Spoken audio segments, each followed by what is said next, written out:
So, welcome back, everybody, to another episode of Becoming Undone. I am so excited for today's episode. I know I say this at the start of every episode, basically, but I am feeling the excitement because today we have a very special guest joining us for the episode.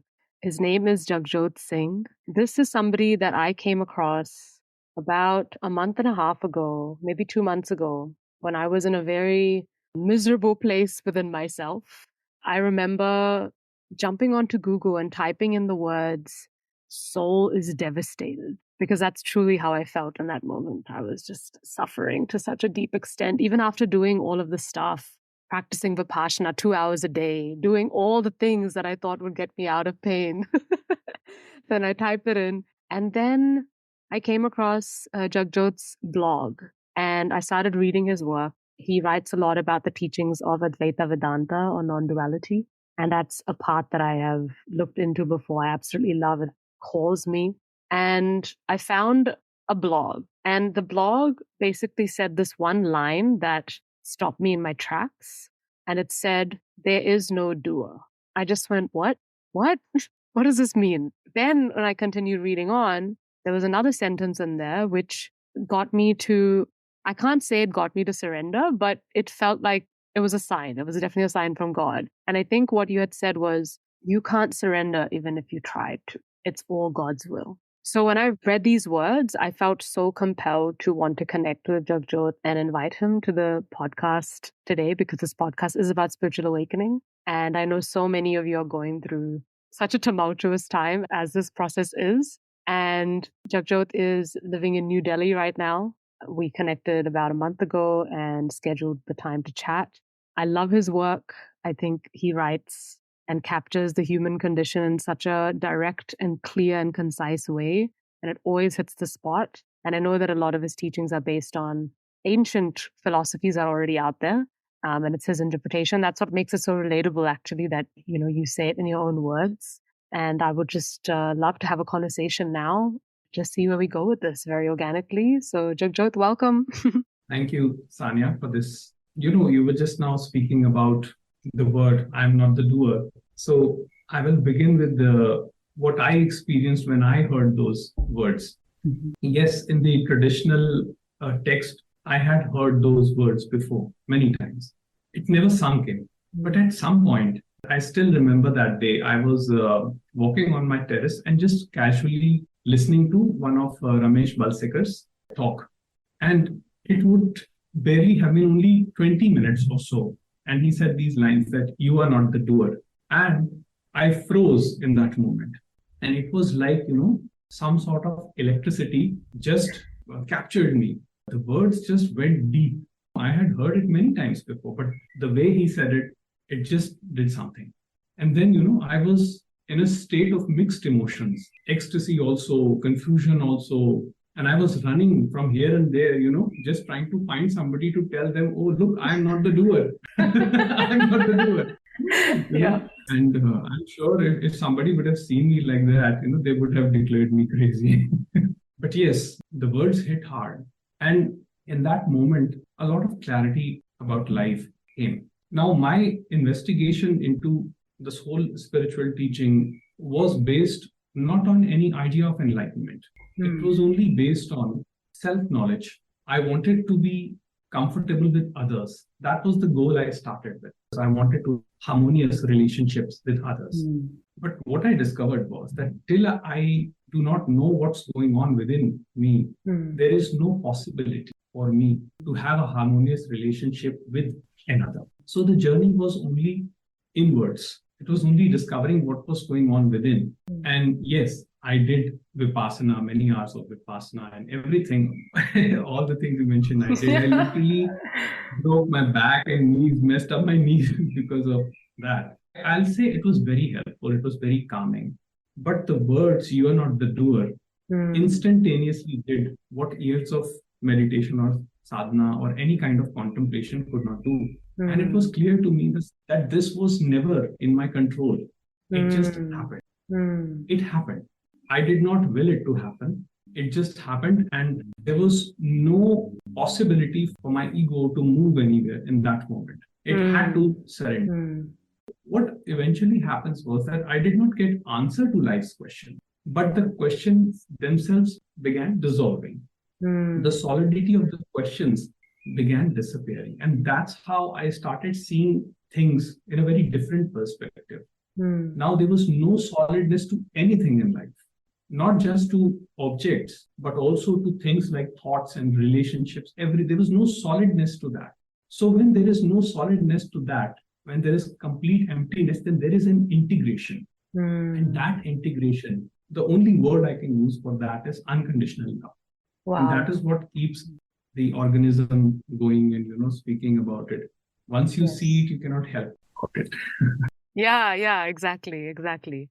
And I love what you said before, because actually, when I typed in those words on Google, soul is devastated. Actually, the article that you wrote, it said something about it is a stage of the ego to get to a stage where it feels like it's defeated. It just can't go anywhere. There's nowhere else for it to go. It's kind of exhausted itself out. That's something that I personally was experiencing. And I would love to hear a bit more about your take on that. I think everyone experiences it differently, I guess, in their own way, but just on your experience. So yeah, it is just like this, that the mind, the ego mind, the one that is concerned with outcomes, one that thinks it is in control, it is in charge, that mind is not interested in any kind of liberation. That mind is really not interested in knowing the truth. Although it claims that it wants to know the truth, it wants to feel loved, it wants to love others, all these fanciful notions, this mind creates. But deep down, it is all wounded. Deep down, it is all scarred. Yes. And what happens usually is that every spiritual teaching, every philosophy sort of becomes a bypassing, sort of becomes a defense mechanism.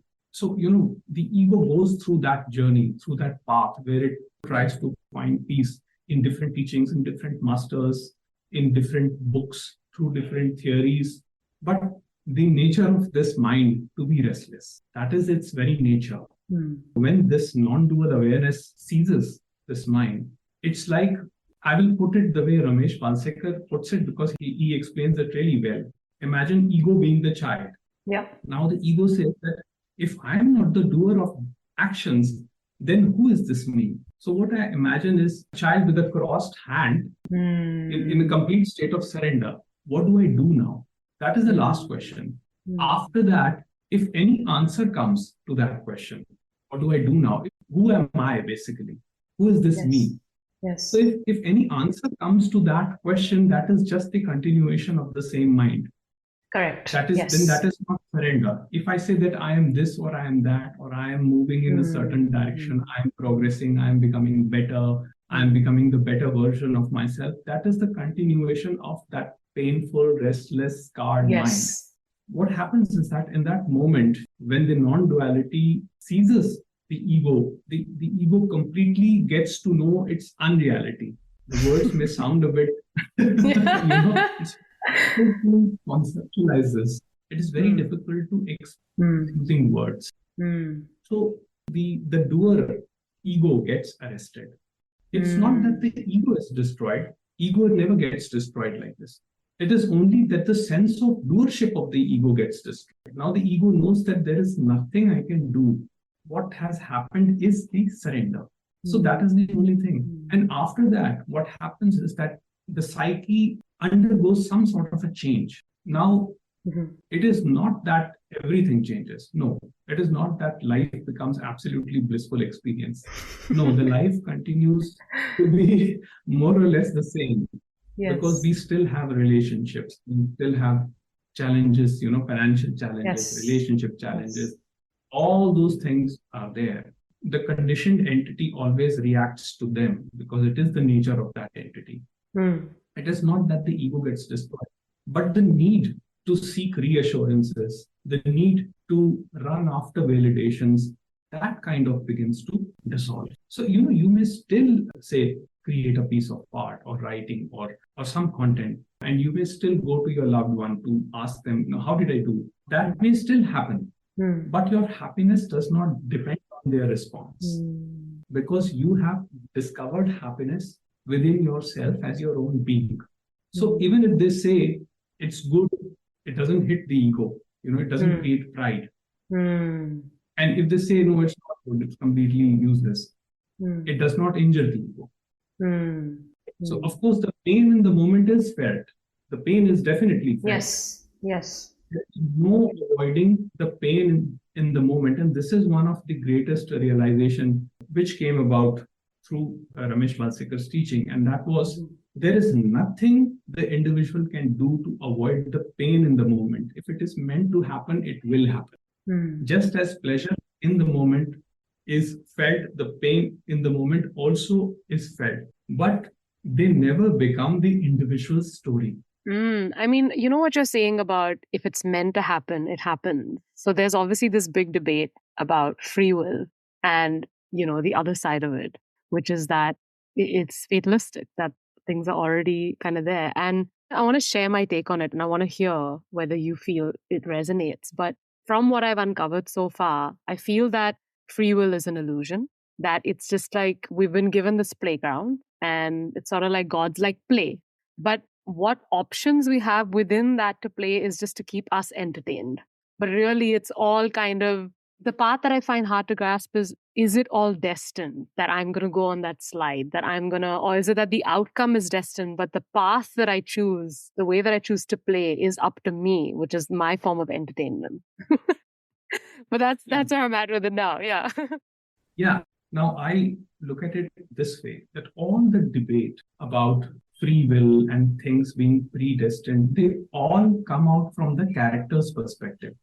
Yes. Because the character is not concerned with the liberation. The character is the ego mind. It is not concerned with liberation. It is only concerned with reinforcing what it already wants to believe, right? And what happens usually is that not having free will or things being predestined is sort of looked upon as nihilistic thinking or fatalistic thinking. Exactly. Yes. Yeah. It's like, if I have a certain condition, certain health problem, then I shouldn't do anything because if it's all written out anyway, what's the point? Yeah, exactly. Yeah. But says that, now I'll start with Ramesh Balsekar's quote, which says that the created object, as in the three-dimensional object, cannot know the will of the creator source. Cannot know the will of the creator source. So you are to act in the moment, whatever you think is right. Spontaneously. But remember, spontaneous. But the outcome is never in your control. So when you act with that notion that the outcome is predetermined, then that action does not impact you. Either the action will be in your favor or it will not be in your favor. But it is not going to impact you. If the action happens in your favor, it will not create pride within you. And if the action is not in your favor, it will not create guilt or shame within you. So there is no baggage associated with what is happening. And that is the main thing. The moment you assume that you know God's will, when we say that we are not supposed to do anything about a certain situation, we are assuming God's will. We are assuming that we are supposed to do nothing. But are we really capable of doing nothing? No, not possible. If I tell you just do nothing, just you cannot do that. We won't last. Yeah. Your own mind, with your own thoughts. Yes. And the first thought will be that I am not doing anything. But that itself is the concept is that life is all based around action. If you think that a certain action is required for a certain situation, by all means, do your best. That's what I say, do. But then the outcome is never in your control. When you act with that knowledge, then the quality of your action is very different. Then it is more creative. What you will find is That's true. More creative.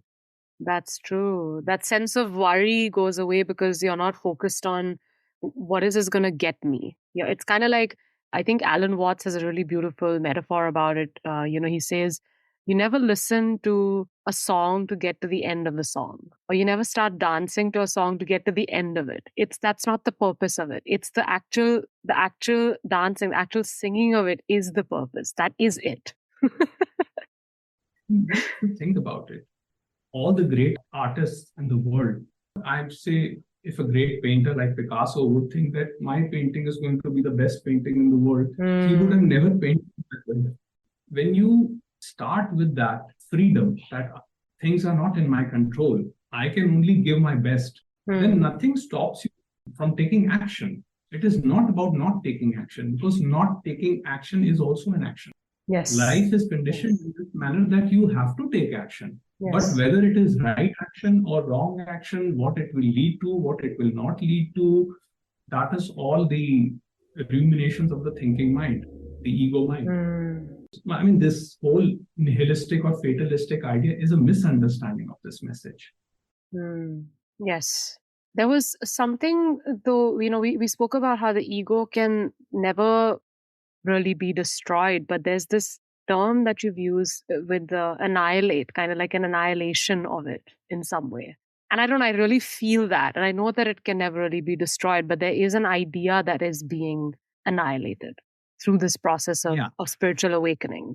So what happens is that even after spiritual awakening, you do react to certain conditions, because life is all based on action and reaction. Most of the life is reaction. There is a certain input, and based on that, you are acting. But that is not the ego.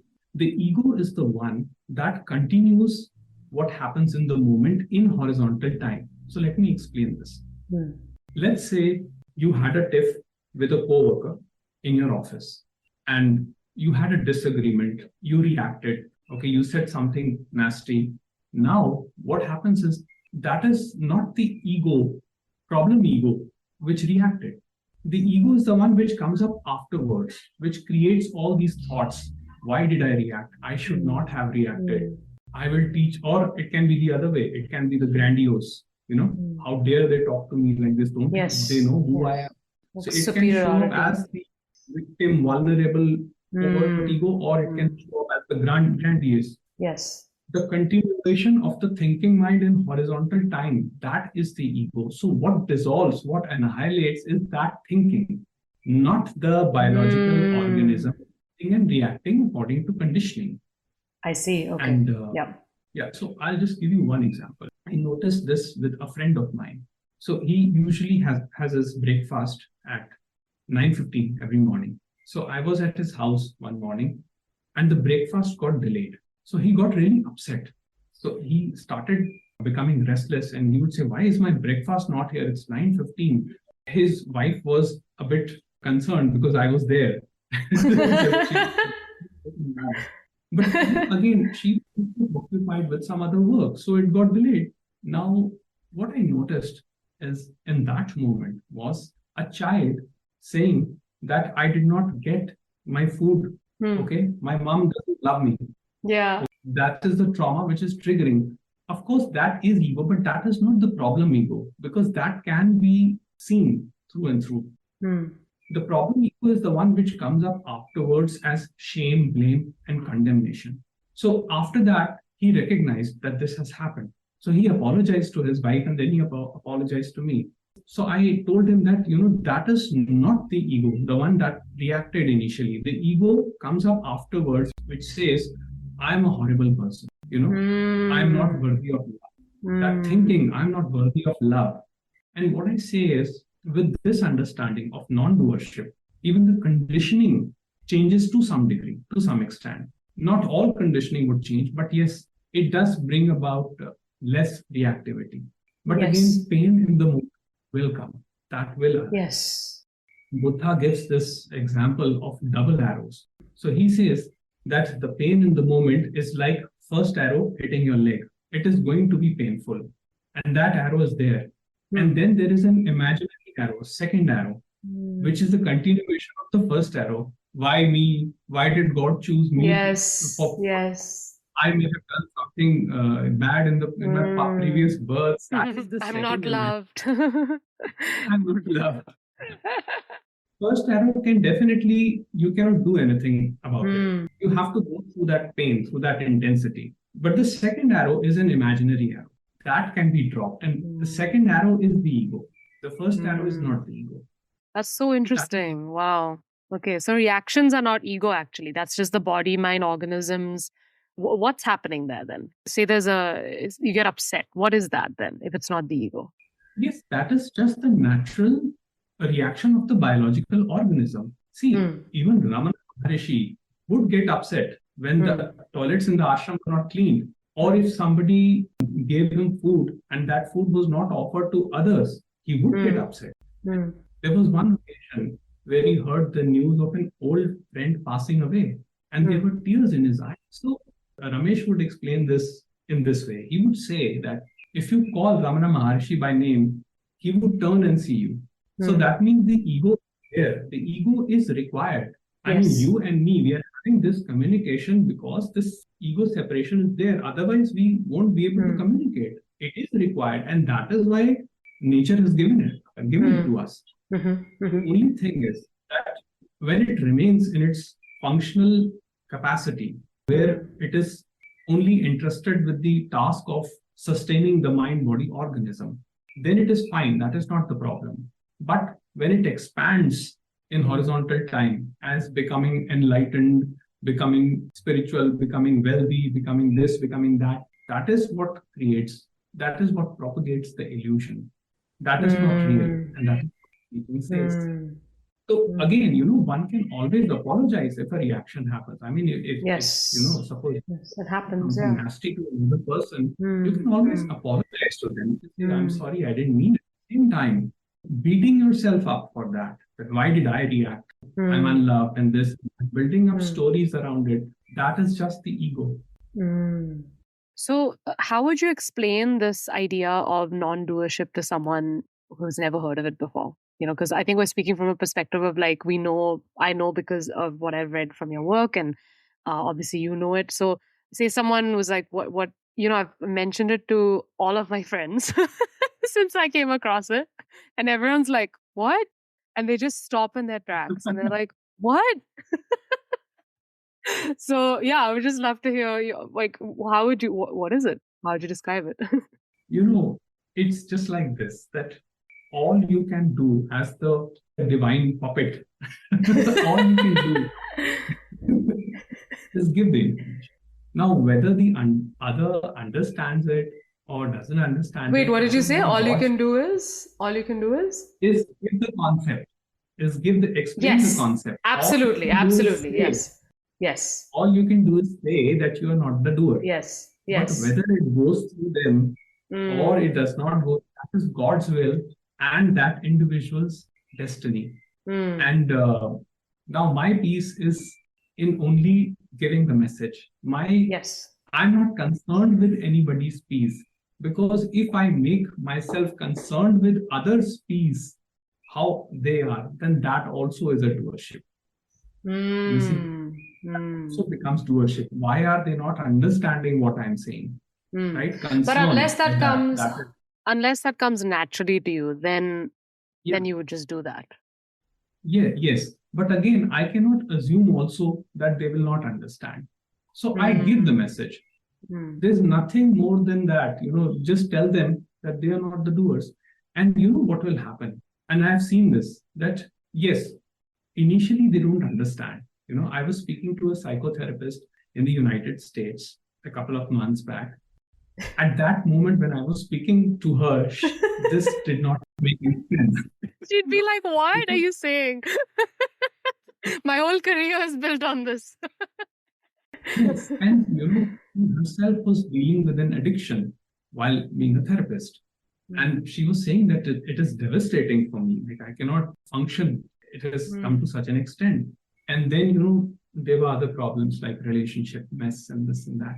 And I gave her this concept, just as I'm giving it here right now. I gave the concept. After the talk, she was like, okay, it's okay, but I don't get this totally. I said, don't worry, no problem. Yeah. Slowly, this will happen in your life. As you face life, as you face challenges, situations, you yourself will come across this fact. And after a couple of months, I got an email from her saying that, yes, it matches what you said, it matches my experience now. And I tell people that no scripture, no teacher, no guru is authority. Your own experience is authority. And the Buddha himself said this in one of the sutras. I don't know if it is Buddha's quote or not, but it stands. I have experienced this for myself. So your own experience is going to bring you to truth, not anybody else's words.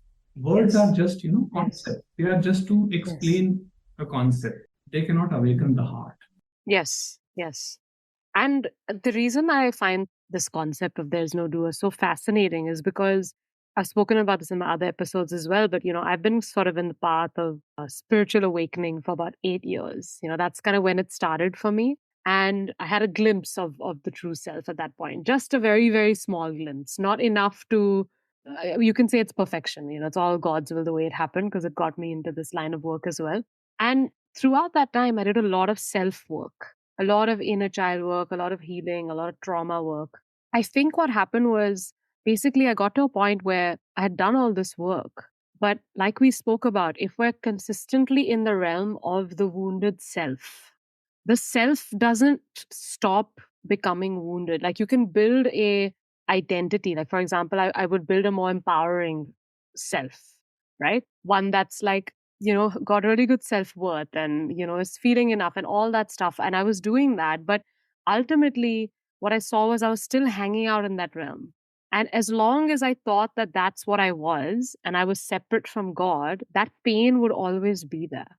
Right. And I think what happened was my ego hit a point where I just went, like, you try everything, you try all the things, and then you go, but why hasn't that pain shifted yet? That fundamental pain is still there. It's like, okay, I'm still kind of, okay, cool, it's happening, but I'm still suffering because of all of this pain. And I still feel like God is separate. It's not like I don't feel God. And I think then seeing this action of these words of there is no doer, it's like, so then what are you saying? That, like, what's been happening then? What am I doing? What's going on? Like, it's so confusing actually. And now, because it happened, and it's kind of, I think Ramesh Balsekar spoke about it being called deliverance, which is you have the awakening and then it takes time to integrate. It just happens over time as you interact with the world and everything. So as my deliverance is taking place, it's bringing up more of those things to the surface, and I'm able to see it.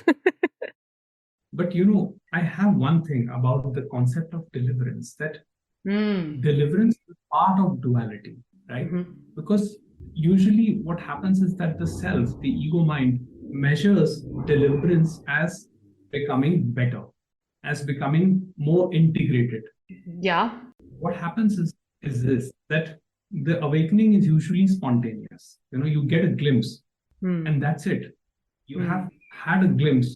Once you see it, you cannot unsee it. After that, still the ego mind arises. Now it says that since this has happened, the awakening has happened, it should benefit me in some way, right? So it Yeah, I says should not be in that, pain anymore because I saw the bliss. I felt the bliss. So why am I in pain? Yeah. and so it creates a sort of a story. It says that now this information, the reality which has been seen, should become a part of it, should embody, itself. And I should somehow become better. Now that is a part of the story of the character. Of course, some changes happen. Some changes do happen. The reactivity comes down because nothing sticks. But what you will find is after awakening, you will find yourself more sensitive. In fact, you will experience emotions in more intensity because the thinking mind has subsided. So now there is space of pure awareness. And in that, every emotion is expressing itself fully. But again, since there is no attachment to any emotion, it just comes up, plays in all its intensity, whether good or bad, and then it subsides. After that, there is no thought like, why did I experience this? I should not be like this. So, yes, the deliverance also happens, but what is happening is a part of duality. So, too much concern with deliverance or the thought that I am not there yet, or that I have not attained it, I have not achieved it, is also a trap of the ego. The ego that is concerned with becoming better, becoming this, becoming that. What Ramana Maharishi says, the truth is here and now. This moment, this here, I call it moment, but actually it's not a moment. It's just here and now. This is your refuge. It is never that you will be able to overcome all challenges in life. That never happens. The human entity is weak. It is not tough enough to fight all the forces of nature. The acceptance of this fact brings about a peace of a very different quality. In that peace, everything is accepted. So yes, anxiety may still come up, depression may still show up, restlessness, irritation, anger, all those things may still show up, but there is no container around it. There is no formation of me, and this is coming up for me, and so it means this about me. Yeah. And usually what happens is that when you think of deliverance as a benefit of spiritual awakening, then you start chasing deliverance. Then you start thinking that maybe if I listen more to non-duality lectures, or maybe if I go to more teachers, then somehow I will become more and more. I'll get it. Yeah. Everything has benefits. I'm not saying that all practices are bad. I myself, I do meditation, I do yoga, I do stretching, I do all of those things, but they're never done with this intention of achieving or becoming something. I stretch when my body feels stiff. I do meditation. I want some peace and calm, but there is never this thought that I have to become a better person, or that concern has completely dropped away. Because once you accept yourself the way you are, that itself drops the ego. To know the ego is its dissolution. There is nothing to be done as such. When you see it for what it is, that itself brings down cuts down the ego. There's nothing more after that. Yes, the character will always feel incomplete, trying to achieve this. The character is commissioned for that. That cannot be stopped. It's a job. But you just look at that as character's conditioning. Then you're already free from it. There is a difference between getting involved in something and getting engaged in something. So what happens is, when you realize this whole non-doership concept, you actually start engaging with the world, but you don't get involved in the drama of the world.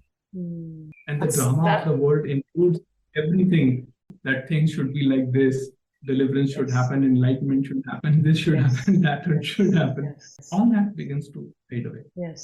Well, I think it's a very common thing to a trap to fall under, but maybe that's the story of the character as well, is to say that if I do all these things, then I will, wake up to my true nature. I will, get enlightened. And then once I'm enlightened, then I won't feel pain anymore. I won't have to take part in this anymore.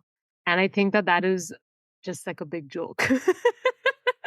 It's because, but there are teachings that I think maybe frame it like that, but maybe it's misconstrued. There are teachings about it, because you think bliss, right? If you say the word bliss, what do you think? You're like, oh yeah, okay, that means that I am going to be Satchitananda. Oh wow, I'm always going to be in this state. But it's becoming aware of that blissful nature, that it is here all the time. That is our awareness, that it is here as we engage with life. That is what we're looking for. Suffering is always personal, but bliss is never personal. Oh. The truth is, and the words Satchitananda, being, consciousness, bliss, this trinity actually is one and the same thing. The being is consciousness is bliss.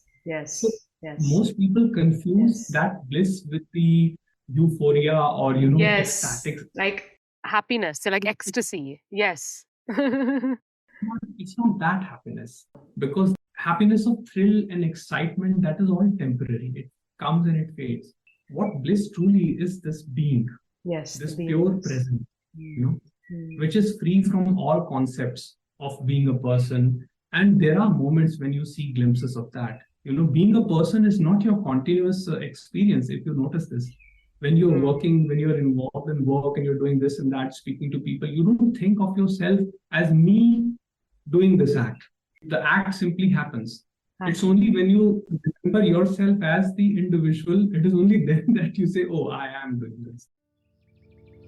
Hey there, just dropping in with a gentle reminder You, my friend, are exactly where you're meant to be in this grand tapestry called life. No mix-ups, no coincidences, and absolutely nothing happens by chance.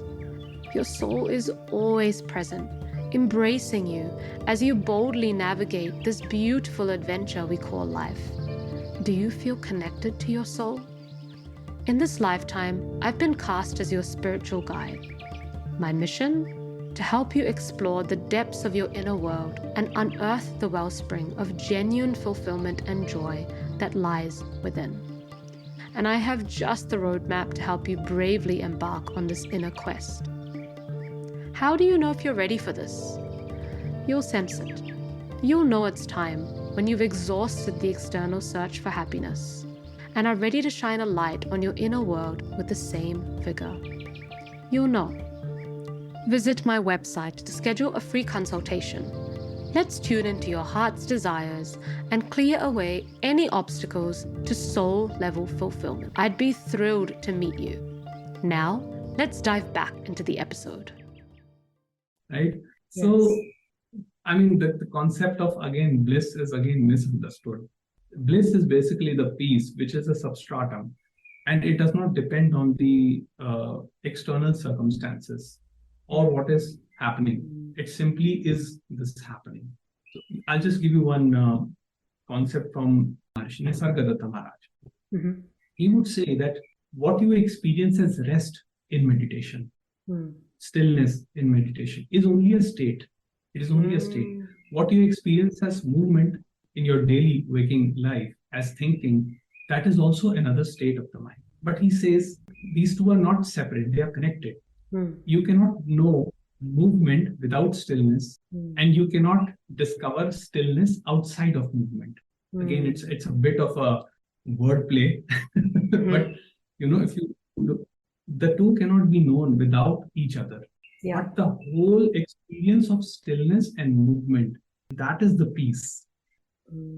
So the beingness within which it's occurring, is that what you mean? Yes. It is not a separate state. The beingness is the ground where all experiences are happening. Yes. Positive or negative. Not separate. It is not that only. It is not that only experiences. So everything is happening in this ground, and the realization is basically seeing of that. The glimpse is of being, the glimpse of awakening, because being implies the absence of the person, the personality.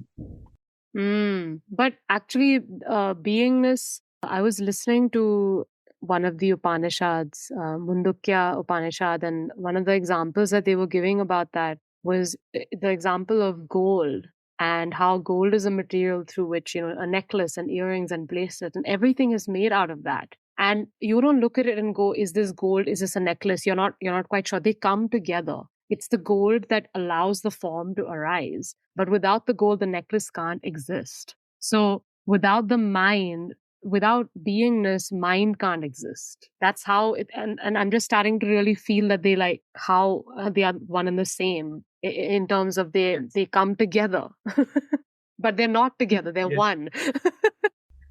The mind is made up of the same substance as the being. Exactly. Yeah. Yeah. It is the stillness, the pure potential actualizing itself as manifestation. This is what Ramesh called.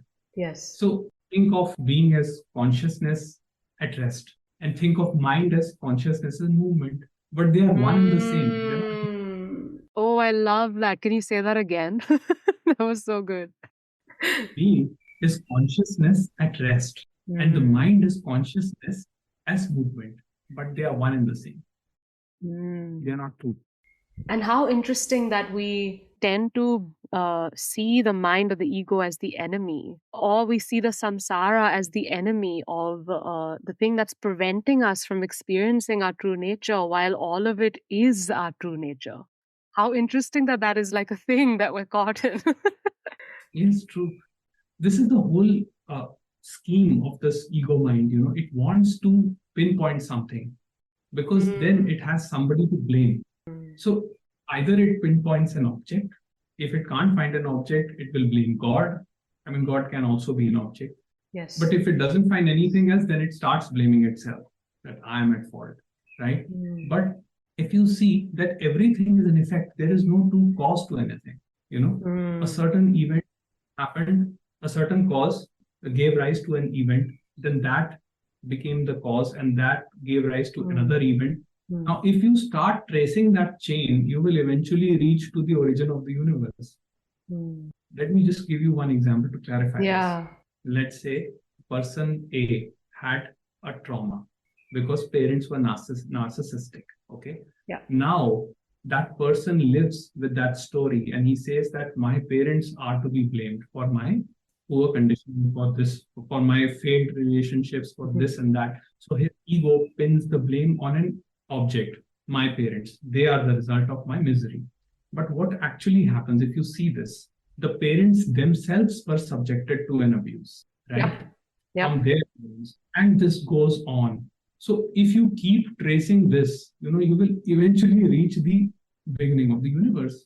You will actually come down to nothingness, pure nothingness. So that is where this message appeals to people, because once you realize that there is no true cause to anything, it is very easy to accept oneself as not being the doer, but it is very difficult to accept the other person as not being the doer. Especially when, especially if they've hurt you or something. You're like, how can I just let this go? Because if I admit I'm not the doer, then neither are they. So what is going on? Yeah. And of course, so the ego comes up with the story, with the projection, no, that there is a person there who has hurt a person here. But the person here is an image. The person there is also an image. So it is the image interacting with another image. Now, whatever I try to do to change the other doesn't help, because the image's nature is to change. The ego's nature, ego is a flux. As you're speaking, I'm like realizing things. This is just crazy. Keep going. Your words have always, I think, because I don't know, I think because you channel these teachers that were just in such a state that on the realization that when you speak, Jagjot, and your words, I always have realizations to them. It's crazy. I'll be sitting and I'll be reading your blog and I'll be crying because I'm like, oh my God, I just realized that. So I just had to say that. Again, it's just that this instrument resonates with that instrument. Yes, exactly. That's it. Exactly. Yeah. You're just like, okay, cool. Sweet. Yeah. What I say is that it is perfectly okay when you see the other person as not being the doer, and you also see yourself as not being the doer. It is perfectly okay still to keep your preferences, to keep your likes and dislikes. It's not that if my neighbor is an unkind person, or if my colleague is abrasive, or then I have to get along with them, or I have to necessarily, because everything is love. Because everything is love, so I should accept them. No. No. It's not that I have to get along with them, or I have to change them, or I have to change myself for them. It is all a story. Neither can you change the other person, nor can you change yourself. Just, if you think about it, you don't have the power to change yourself also. Now, that's so funny. When you say you don't have the power to change yourself, so then what are all those people who are working on themselves? What do you think they're doing? What is happening there? That is again the ego story, the ego mind trying to pacify itself that it is working to become better. Yeah, correct. Yeah. It is doing something to become better.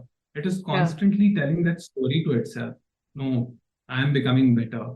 My communications are improving. See, I tell people there's nothing wrong with that. There is nothing wrong with any teaching. There's nothing wrong with therapy. Anything that helps you, anything that gives you peace in the moment, by all means, go for it.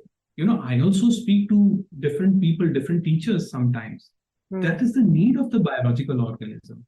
Yes. But you see, once you get caught up in that story that I will not be fixed unless and until I do this or do that, then you will keep running your entire life. Because what is broken, the ego, the ego mind, the wounded ego mind, is trying to heal itself by scratching the wounds. Let me do this, let me do that, let me experience this, then maybe I will be better. Its nature is pain. The nature is suffering because that is separation from the source. Once this is understood, one starts becoming comfortable with oneself, the way they are. First thing is the acceptance comes that, okay, this is what I am. Maybe I am this way, I'm more aggressive, I'm reactive. First thing is that realization. And then comes the understanding that there is nothing I can do to change this. Of course, all the teachings, all the practices are going to help. So I never say don't do any practice. That is not my message. I say all practices are going to help you if you are destined for a particular path, for a particular teaching, for a particular practice. Yes. Go for it. By all means. And if it calls to you, right? Because I think at the end of the day, it comes back to that same thing of do what you feel like doing. If you feel like doing it, do it. But don't do it with the impression that by doing this, somehow you're going to come out of something which is ultimately separation, because if you're still hanging around in the realm of the ego, that separation, even if you build the most amazing identity of, the girl or the boy, the man or the woman who's totally healed and has a great relationship, with their parents or whatever the story is, and you build that, if you're still hanging around in that, I don't think it's ever going to satisfy that that ultimate pain of separation. It has to be seen for what it is. And again, this is also not about denying yourself, denying your own emotions. It is not about suppressing your emotions. On the contrary, I'm saying feel everything. Feel it to complete intensity. Because what happens is that when something arises, some unpleasant, uncomfortable emotion, what sustains is the resistance that comes from the other end. The resistance that says, I must not feel this. That actually continues the suffering, that continues the pain. Once the resistance is dropped, even the first initial feeling, it does not have the momentum to go on. Yes. And the resistance is from the ego itself. Both are from the ego. Even the sensation is from the ego and the resistance is from the ego. The root of it is the same, the ego. But when one is dropped, the ego does not have the strength to sustain the other one. The other one also drops. Right. It is felt in the experienced in the moment as pain. The suffering happens in the moment, but it does not continue. It does not become the part of our story. And that's what brings peace. Wow. So one other thing that I've noticed in your message is that all the stuff we're speaking about right now, it just happens when it happens. So I think you've mentioned that the mind turns inwards. I think what you said before was just if you get to know the ego, that is the end of that causing you suffering or that turning into suffering in horizontal time, right? But that process of knowing the ego is also not in our control. That is also God's will. It's like when you turn inwards, you're not in control of it. It just happens when it happens. And that's something I've been thinking a lot about, because a lot of people, from a young age, they've been saying to me that, how is it that this age you're like saying all this and feeling all this and whatever, they say all this stuff in society. And I say, I don't know. From a young age, I just wanted to go home to God. I just wanted it. I don't know why. It's been a longing since from far I can remember. And then there's some people that don't have that longing in that same way. And it's like, I don't know there is no way to find out what it is. I feel that everybody has that longing. It is there. It just doesn't manifest for everyone in the same way, in the same path. And I say that it is not that only non-duality or Advaita teaching is going to liberate you. It's not like that. You can do anything, or you can even get it by doing nothing as well. I mean, I have come across people who don't know anything about spirituality or Advaita, but their behavior, their actions, everything. Yes. Living close to them, I can see that they have this understanding. I mean, it's difficult to explain in words, this thing.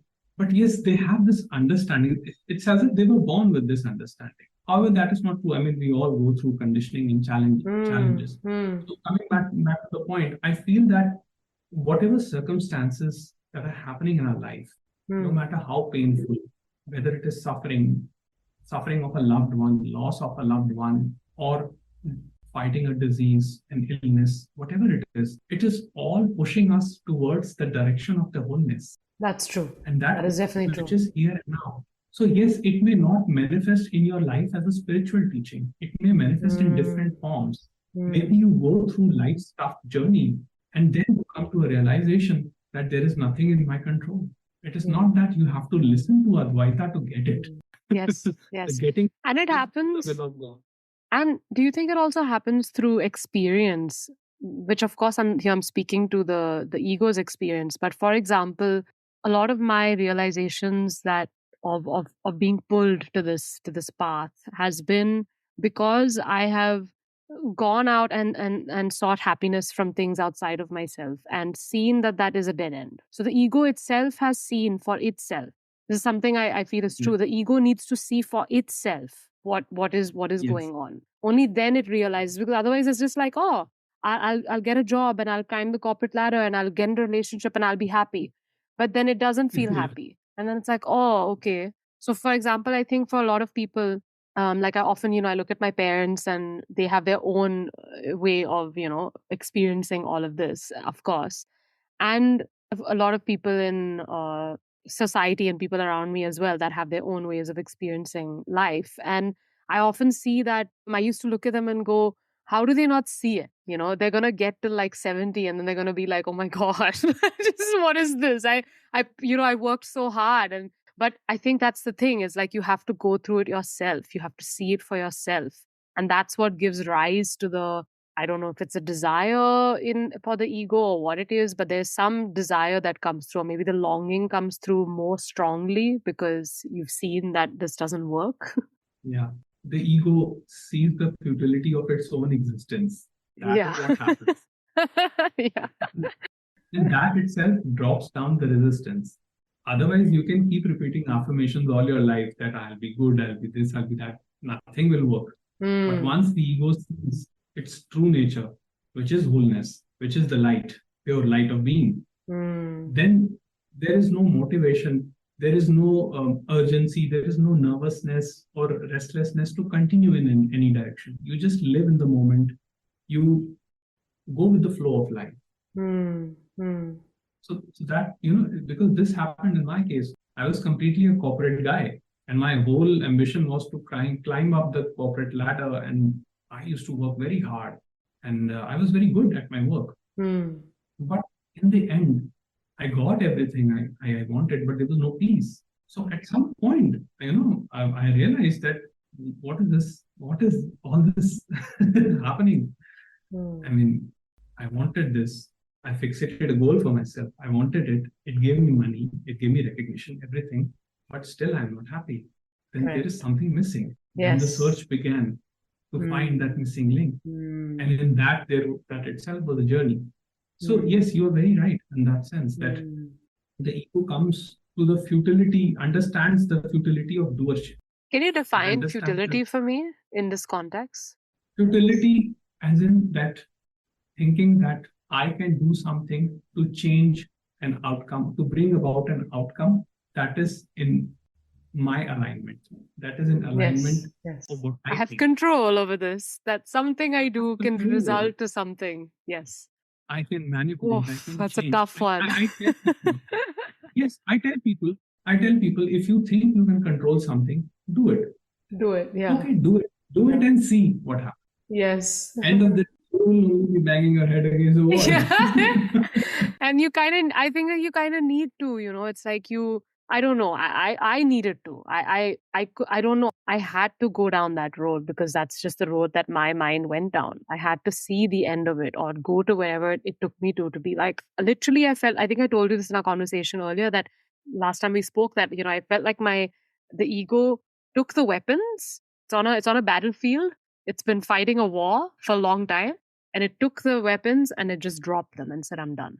It was like, I can't do this anymore. I don't know. I don't know where to go anymore. I have no road to go. I can't do it. I can't control it. It didn't work. Our strategy did not work. So, life takes its own course and it Hmm. is full of surprises. Any moment it can bring pain, it can bring pleasure, Hmm. and the illusion of control is what creates the pain and suffering in our lives. So when that the need to control and change that begins to dissolve as a result of dissolution or annihilation of the ego, then one experiences peace in what is happening. The things may still happen the way they happen. The circumstances may still be same, but what changes is your attitude, your perception of how you see things. How you see it. So maybe to wrap up our conversation, how would you describe spiritual awakening? What would you say it is for you? I don't know if I can put it in words because I never asked for awakening. It just happened. It is simply a happening, I believe. And I don't know how to describe it. I don't have any words because awakening does not happen to an individual. The awakening is the absence of the person, the absence of the individual. And again, it's very paradoxical. So good. You cannot make any intellectual sense of it, other than that you feel a sense of union with everything. I think that is what it is, because of course there is a veil of separation which creates a notion of you and a notion of me. But the being which is powering both of us, that essence is common, that is the same. Yes. And a recognition of that essence itself brings about a lot of peace. So beautiful to recognize that and everything. Yeah, once you remain in that space, there is generally full engagement. Like I'm engaging you fully, completely. Yes. But there is no involvement in anything. Like I'm not much concerned who my words are making sense to, who is understanding, who is not understanding. Yes. It is not in my control. Yeah. Yeah. It is not in your control because you don't exist in the way that you thought you used to. It's like, so it doesn't matter. I say, yeah, live your life and enjoy the moments you have. And that's it. There's nothing more to it as such. Yeah. I think there was one thing that you did say in one of your pieces, though, which I think really resonated, where you mentioned that whatever the experience of awakening is for each individual is unique, right? That's going to be whatever it is for each person, however they experience that beingness and that lack of the separate self. But what you did mention was after awakening, you're not living in this blissful state of just nirvana where everything is calm and everything is beautiful.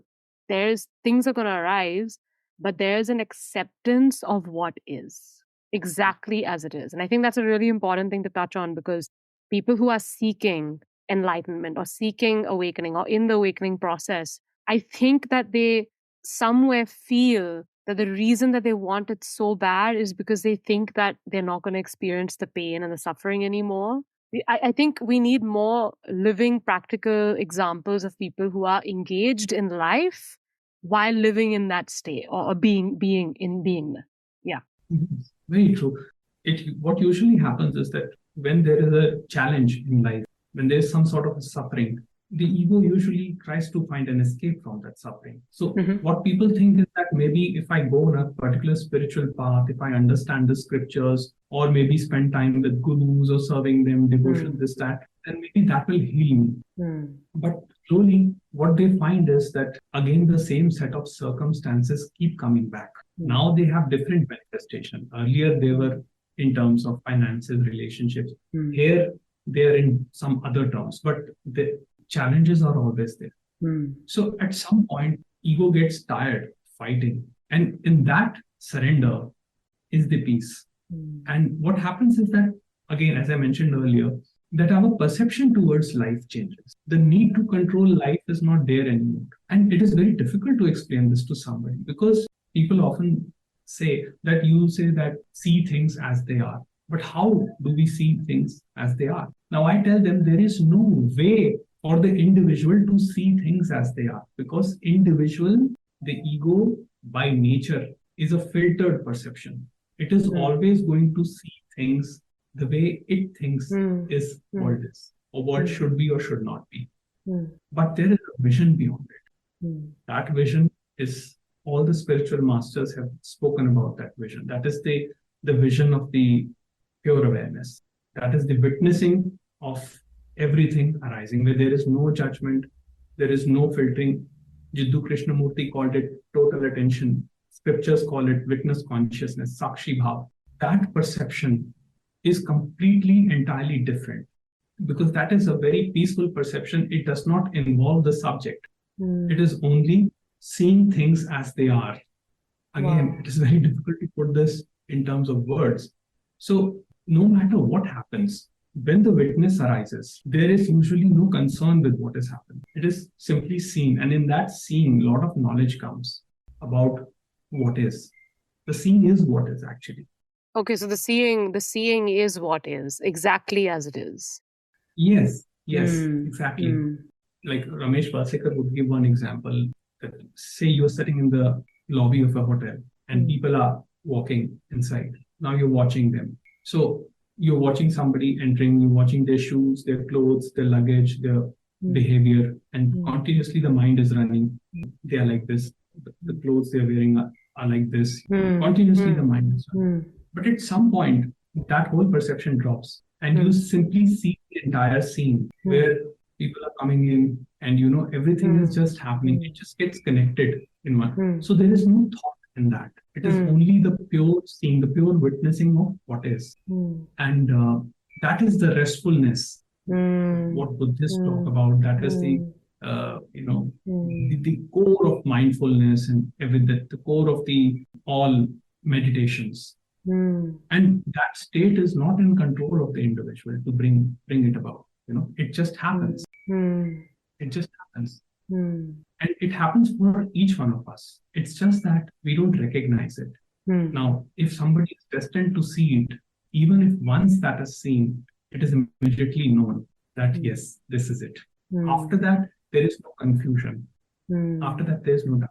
And so, what you were saying made me think that even when we say acceptance of what is implies a level of duality, because then there is a person accepting something. But what you're saying is that when you are beingness and there is a witnessing happening, there's nothing but acceptance. That is all there is. Because you are just engaged. You're in it. There's no subject object. You're not going, oh, I have to accept this reality now. Oh, let me accept myself. Let me accept what's going on in front of me. This person is so annoying. Let me accept them. It's not like that. Yes. That is sort of what I relate to the concept of dhyan, where it is not that the mind is not there. Mind is there in witnessing, but the mind is completely in stillness. It is not moving. So there is only movement, but there is no one observing the movement. So like Jiddu Krishnamurti says that there is only the observation. There is no observer. So that brings about a lot of change, even in the individual's perspective. Yes, because say that there's an observer. No, sorry, you continue. So, the individual does get to know that something has been seen. It is like that when you are in deep sleep, there is pure witnessing. When I say pure witnessing, I mean you see the absence of objects. It is not that there is nothing. Because if there was nothing, you would have never known. When you wake up, you say that I didn't see anything in my deep sleep. How do you know that? You know that because something was there. That's it. Awareness. That's how you know you went into deep sleep. True. That is our base. You see, this beautiful awareness is every day we experience it as deep sleep. Every day. But it's just a matter of recognition. When it is destined for the individual and it is recognized, then that becomes more or less one state in the waking itself. There's so much humility in that, in knowing that it happens when it happens, when it's destined to happen. And there's nothing that you can try and do to control it or bring it about. You can just do exactly what you feel like doing, whatever you're called to do. It is just completely God's will. Like, I think in my field of work, a lot of us say, you just need to surrender, just surrender to this. And it's just like, I remember every time I heard that, I was like, I don't know what you're saying. What do you want me to do? Like, I'm trying, but I don't know how to. What do you mean? It's like, it's not possible. And I think when I read that from your words, I was like, yeah, there's just, you can't do it. So then that brings me to the point of, okay, well, if I can't surrender and say my mind is, for example, overthinking or it's going around in circles, then I've kind of realized then That's it. That's all you do. You just keep doing that. Let it happen. Just let that happen, because that's what's happening. What is bound to happen will happen. If involvement is destined for the individual, the involvement will happen. There's nothing the person can do about it. But again, that said, I always tell people that just because of this concept, don't abandon your practices. Keep going with your practices. Yes. But do them with a different perspective. When you sit for meditation with the objective that you have to calm your mind, the mind is very clever. It knows that this is your base. You want to quiet. So for that duration, when you are in meditation, it is always quiet, and it will show you all the bliss in the world. It will show you emptiness, samadhi, whatever you can think of, complete nothingness. It will show you everything. But the moment you get up, go about your work, start meeting people, all those situations, those challenges, they will come back. Yeah. It is only recognizing this nature of mind. So when the unreality is seen, it drops, and then what remains is reality. So darkness and light are not true. Darkness and light are not true. Because darkness is seen by you. So you are the light. Otherwise, if darkness was really there, how would you know about it? The only way you know about it is because your light is shining on that darkness. So it is all light. There is no duality. Darkness and light are not two. Yes. Would that be applicable to kind of happiness and sadness are not two? Yes, they're states of mind. The polarities. So happiness and sadness, yes, they're states of mind. But the peace is embedded in both of them. The peace is there in sadness, the peace is there in happiness. Just a matter of recognition. It's because you're noticing. It's the you that notices it is it. Yeah, is the being. So it always comes down to its restful state. That is why I say being here and now is your refuge, is your home. If you feel anxious, come back here. It is not a method, there is no way to come back here. It is just that it just is. Yeah, it just is. Sometimes you won't be able to do that. It depends on the circumstances. But whenever you get an opportunity, see, a lot of people confuse this. They say that, the Jagjot Singh Maharaj says, stay with the I am. So they take it as if it is a practice prescribed by Jagjot Singh Maharaj, that stay with the I am and then you will attain enlightenment.